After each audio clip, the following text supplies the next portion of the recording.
Halo, Assalamualaikum warahmatullahi wabarakatuh. Sebelumnya perkenalkan, nama saya Matra Praman dari Teknologi Rekayasa Otomasi Sekolah Vokasi Universitas Diponegoro dengan NIM terakhir 046. Dan di sini saya akan menjelaskan mengenai PID Motor DC Platform IO. Yang mana dalam pembuatan video ini sebagai penugasan dari praktikum dasar sistem kontrol kelas B. Dan langsung saja kita menuju ke materinya. Yang pertama adalah Visual Studio Code atau VS Code, yang mana VS Code adalah code editor open source dari Microsoft yang sangat populer. VS Code dikenal ringan, cepat, serta mampu mendukung berbagai bahasa pemrograman. Editor ini dapat diperluas fungsinya melalui extension sesuai kebutuhan pengguna dan tersedia di berbagai sistem operasi seperti Windows, Linux, dan Mac OS. Nah, VS Code banyak digunakan untuk menulis dan menjalankan kode Python, pengembangan embedded system seperti Arduino dan ESP32, manajemen kontrol aviasi menggunakan Git, serta menyediakan fitur debugging dan terminal yang terintegrasi langsung dalam editor. Kemudian yang kedua adalah Cursor, di mana Cursor merupakan editor kode yang berbasis pada VS Code tetapi memiliki integrasi kecerdasan buatan AI yang lebih mendalam. Cursor dirancang untuk membantu pengguna dalam menulis, menjelaskan, serta memperbaiki kode secara otomatis dengan bantuan AI. Nah, editor ini sangat cocok digunakan oleh pemula maupun untuk pengembangan yang membutuhkan kecepatan tinggi. Perbedaan utama kursor dengan VS Code terletak pada pendekatannya di mana kursor lebih berfokus pada konsep AI first coding, sedangkan VS Code lebih fleksibel dan telah menjadi standar industri. Yang ketiga adalah Winslow AI, di mana Winslow AI adalah editor kode dan berbasis kecerdasan buatan yang menekankan kelancaran alur kerja workflow developer. Nah, Windsurf ini membantu analisis kode dan navigasi proyek secara lebih kontekstual dengan bantuan AI. Editor ini sangat cocok untuk menangani proyek berskala besar karena mampu memahami struktur kode secara menyeluruh dan membantu pengembang tetap produktif. Secara umum, VS Code banyak digunakan sebagai standar industri dan pendidikan. Cursor cocok untuk pembelajaran dan pengembangan cepat berbasis AI, sedangkan Windsurf ini ditujukan untuk produksi tinggi dalam proyek besar. Nah, selanjutnya adalah kode bahasa yakni Python. Python adalah bahasa pemrograman tingkat tinggi yang dirancang agar mudah dibaca dan dipahami. Python memiliki sintaks yang sederhana serta dapat dijadikan di berbagai platform tanpa mengubah perubahan besar pada kode. Bahasa ini digunakan secara luas dalam berbagai bidang seperti data science dan kecerdasan buatan, otomasi sistem, Internet of Things atau IoT, dan embedded system, kontrol dan simulasi yang menyerupai MATLAB, serta pengembangan web. Python menjadi sangat populer karena mudah dipahami, memiliki banyak library pendukung, dan didukung oleh komunitas penggunaan yang besar. Nah, langkah-langkah instalasi pada Windows. Jadi di sini saya ada link untuk mendownloadnya. Tinggal download aja dan kita di sini mendownload Python versi 3.10.11. Yang mana langkah-langkah adalah pertama, buka website resmi Python. Bisa diklik saja untuk link ini. Kemudian yang kedua adalah download Windows Installer 64 bit. Yang ketiga, jalankan installer. Centang add Python to pad dan klik install now. Nah, kemudian setelah sudah terinstall, coba kita verifikasi instalisasi, di mana login dan mencoba untuk membuat project langsung segera. Nah, kemudian adalah platform IO. Jadi, platform IO adalah platform pengembangan embedded system berbasis VS Code, yang mana kegunaannya pemrograman Arduino, ESP32, ESP8266, dan STM32. Manajemen library otomatis, build system profesional, debugging embedded system ada. Kemudian keunggulannya adalah tidak tergantung Arduino IDE, struktur proyek rapi, cocok untuk proyek besar, mendukung banyak board. Nah, sekarang kita masuk ke materi extension pada VS Code. Yang pertama adalah Python, yang mana di sini Python ini adalah publisher dari Microsoft, yang fungsinya menjalankan program Python.py syntax high-link, dan autocomplete. Debugging Python, manajemen virtual environment, menjalankan Jupyter Notebook. Kegunaannya untuk praktikum Python, data processing, kontrol dan simulasi, otomasi dasar AI, dan machine learning. Kemudian adalah extension di VS Code juga yang mana bernama Platform IO IDE yang dipublish oleh Platform IO. Fungsi utamanya adalah pengembangan embedded system, pemrograman microcontroller seperti Arduino, ESP32, ESP8266, STM32, dan sebagainya. Kegunaannya IoT development, sistem control, robotika, embedded system, industri. Nah, setelah kita mempelajari yang sudah aku sampaikan tadi, kesimpulannya apa? Jadi, VS Code, Cursor, dan Windsurf adalah editor kode modern. Python adalah bahasa pemrograman mudah, kuat, dan fleksibel.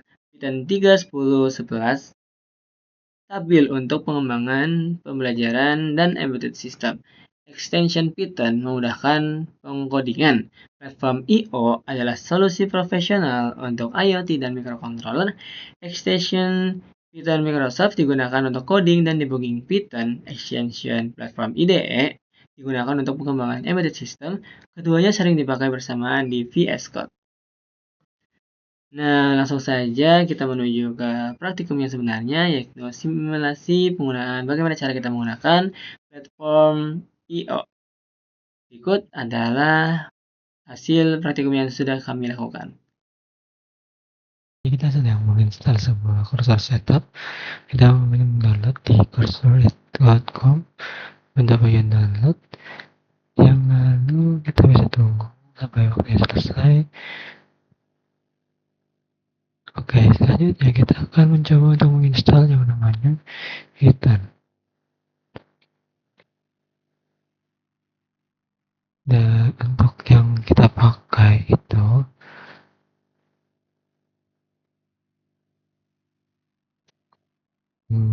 bentar.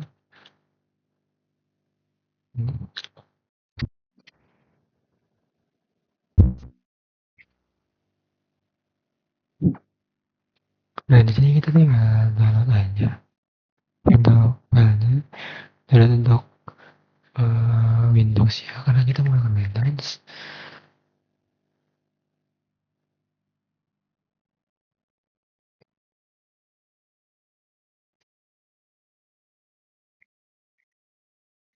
Kita tunggu sebentar.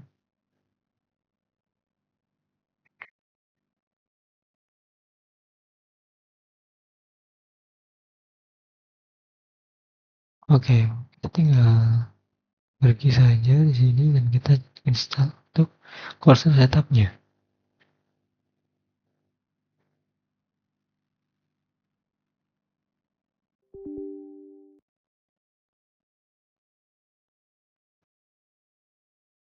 Accept. Kita pilih di mana kita mau menaruh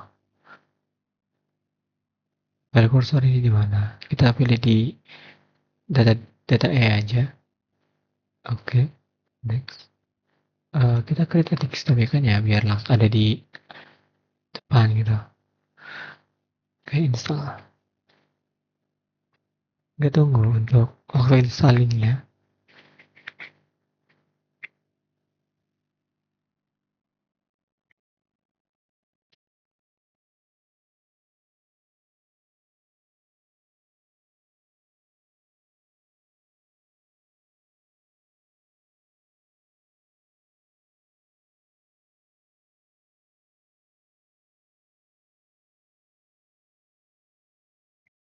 Kita launch. Oke, cursor sudah bisa kita gunakan ya. Kemudian selanjutnya kita akan install sebuah bahasa Python. Ini kita tinggal buka aja.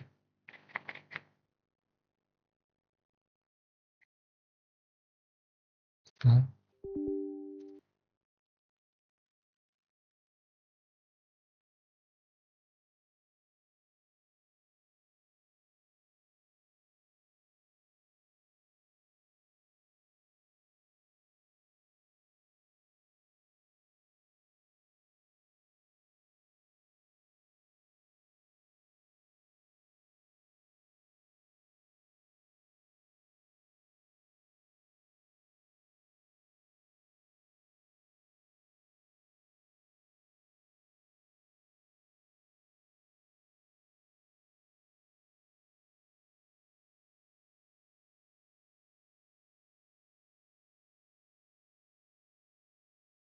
Oke.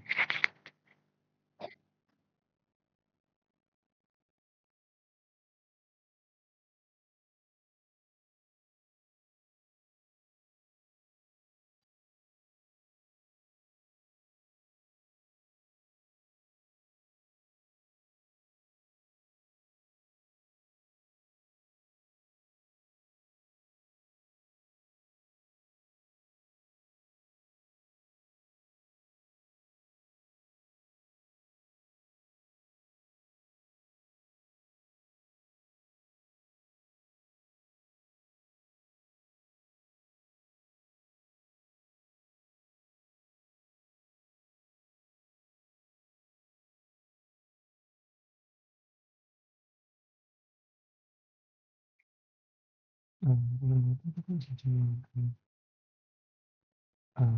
ini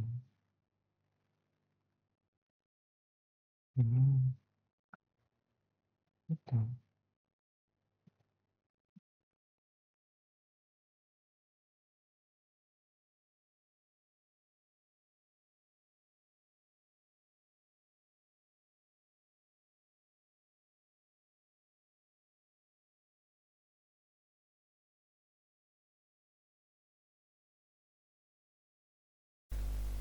Nah, karena di sini susah juga kita tampilannya seperti ini ya, teman-teman.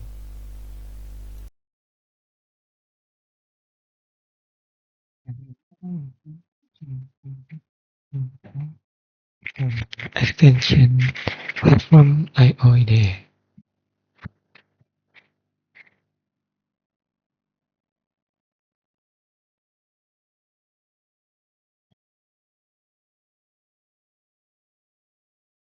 Ini hasilnya yang kita gunakan ya, teman-teman. Dan setelah udah selesai seperti ini, kita cek untuk return.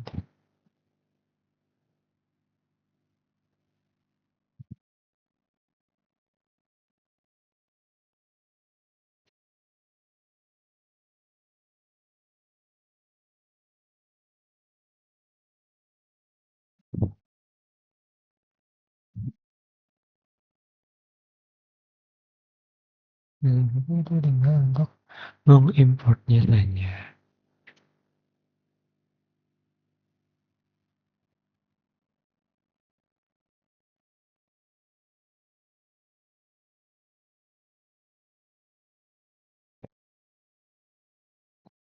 New, iya. Kita akan open project. Oke, jadi sini adalah tampilan dari platform IO-nya dari VS Code. Di sini kita bisa menggunakan AI sebagai pembantu kita untuk mengerjakan pengkodingan sehingga kita lebih bisa untuk lebih rapi, lebih baik, lebih benar sesuai dengan perintah yang kita masukkan. Di sini adalah tampilan dari percobaan yang kita lakukan. Mirip seperti scope, dan ini adalah menunjukkan displaynya. Baik itu display nilai, kontrol pengontrolnya, dan grafiknya juga ada ketika kita pencet start atau run. Terlihat bahwa ada gelombang, ada grafik, posisi kontrol, output, mana naik, kemudian terus, dan ketika mode speed maka akan turun lagi. Kata mode steady akan naik terus ke atas. Dikarenakan agak jauh jadinya gelombangnya pun semakin kecil ya terlihatnya.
Oke, di sini ada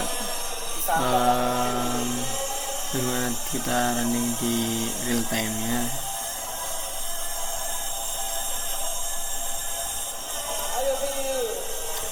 Sudah membaca, sudah menulis, kita running, nah maka akan muncul scope dan tinggal kita start. Tadi kayaknya 300 ya.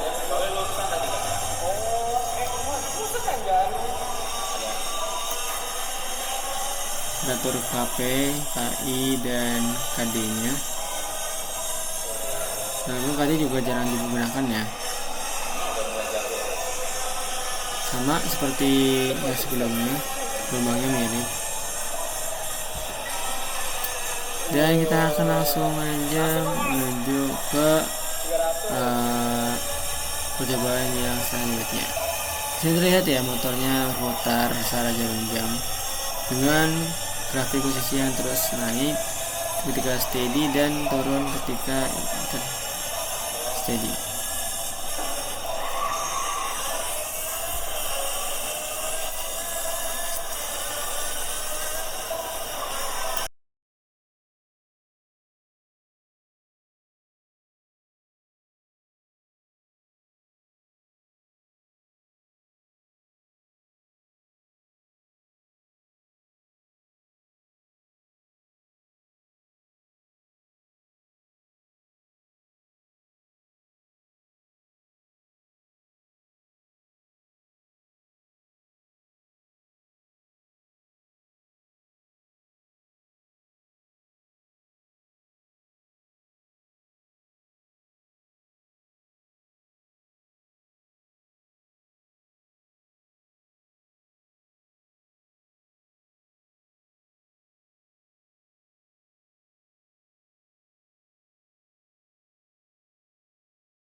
Oke, baik, ini adalah percobaan yang kedua dengan kita ngeran terlebih dahulu. Debugging. Setelah sudah selesai membaca dan menulis, maka akan kita run written file. Dan di sini terlihat ada scale, scope, dan kita start akan menimbulkan gelombang yang terlihat pada layar kanan Anda berbentuk sinusoidal.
Oke, di sini terlihat bagaimana kita running, terus kita amati di motornya.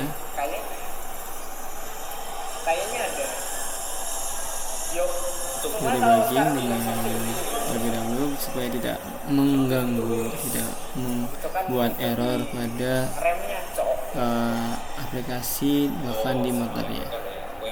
Setelah terbuka, kita tinggal klik start saja dan hasilkan seperti ini.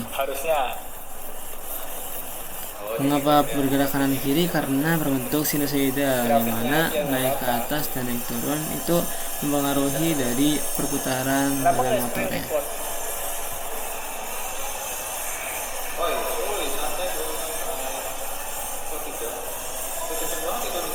Demikian praktikum yang bisa saya sampaikan dari simulasi yang tadi. Ketika kita atur perbedaan, akan menunjukkan perbedaan yang cukup signifikan terkait pemutaran laju rotornya.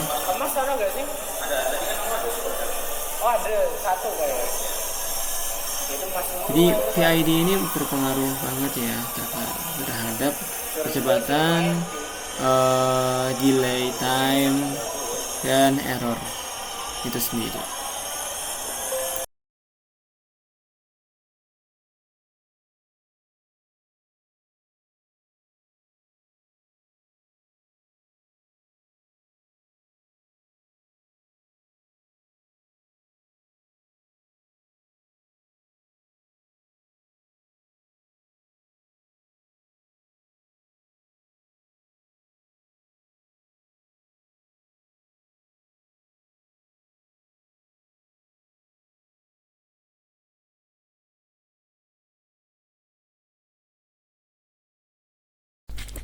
Baik, berikutnya adalah hasil dari grafik yang kita peroleh dari percobaan untuk posisi dan kontrol output.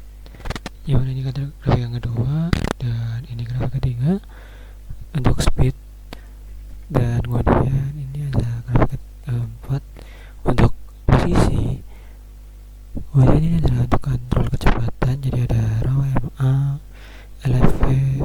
Kemudian di sini ada kontrol kecepatan juga ketika motor bergerak. Kemudian ini adalah hasil dari yang kita peroleh, PID settingannya. Nah, di sini kita beroleh untuk analisis selesai bahwa setelah kita running semua, kita dapat delay time selama 28 detik, rest time 18 detik, peak time 49 detik, max overshoot 1,14%, settling time 49,65%, dan steady state di minus 3721. Nah, setelah kita mengetahui bagaimana cara memakai platform I/O, kita langsung menuju ke penutup, yang mana di sini saya mengucapkan terima kasih sebesar-besarnya dan mohon maaf sebesar-besarnya juga apabila saya ada kesalahan dalam pengucapan, penjelasan yang kurang jelas juga, dan apapun itu yang mungkin nggak mengenakan bagi kalian. Aku minta maaf sebesar-besarnya dan aku terima kasih karena udah menonton. Kurang lebih mohon maaf apabila aku ada kesalahan lagi, maaf terus ya. Dan saya akhiri, wassalamualaikum warahmatullahi wabarakatuh.